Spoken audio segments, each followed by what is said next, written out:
আসসালামু আলাইকুম everyone, it's Amina from voice and BD. কেমন আছেন সবাই? আশা করি মন আল্লাহ তাআলার অশেষ রহমতে আপনারা সবাই ভালো আছেন। চলে এসেছি আপনাদের সঙ্গে আরও একটি গল্প শেয়ার করতে, যে গল্পটি আপনাদেরকে পরিচয় করাবে এক অদ্ভুত ছায়ার সাথে। তো চলুন বেশি দেরি না করে শুরু করা যাক আমাদের আজকের গল্প। ভয়েস এন্ড বিডি প্রেজেন্ট মৃত মানুষের ছায়া। রাত তখন প্রায় 2টা। কলকাতার এক পুরনো বাড়িতে একা ছিল রাহুল। হঠাৎ তার ঘরের লাইটটা টিম টিম করে নিভে গেল। চারপাশে গভীর নিস্তব্ধতা। রাহুল মোবাইলের ফ্ল্যাশ লাইটটা জ্বালিয়ে চারিদিকে তাকালো। ঠিক তখনই দেওয়ালে একটা ছায়া দেখতে পেল।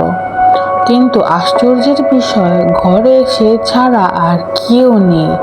সে ধীরে ধীরে পেছনে তাকালো, কেউ নেই, কিন্তু দেওয়ালের ছায়াটা যেন নড়ছে, ধীরে ধীরে তার দিকে এগিয়ে আসছে।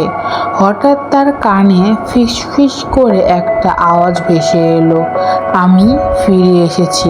রাহুলের শরীর ঠান্ডা হয়ে গেল। কয়েকদিন আগে এই বাড়ির মালিক রহস্যজনকভাবে মারা গিয়েছিল।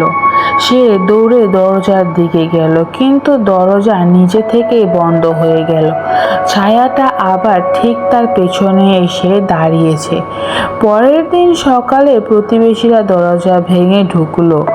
রাহুল মেঝেতে পড়ে আছে নিথর, আর দেওয়ালে ঝুলছে দুটো ছায়া। তো কেমন লাগলো আপনাদের আজকের গল্পটি? যদি গল্পটি আপনাদের ভালো লেগে থাকে তো একটি লাইক, কমেন্ট, শেয়ার এবং চ্যানেলে নতুন হয়ে থাকলে সাবস্ক্রাইব করে দেবেন। আজকের জন্য এই পর্যন্তই। আল্লাহ হাফেজ।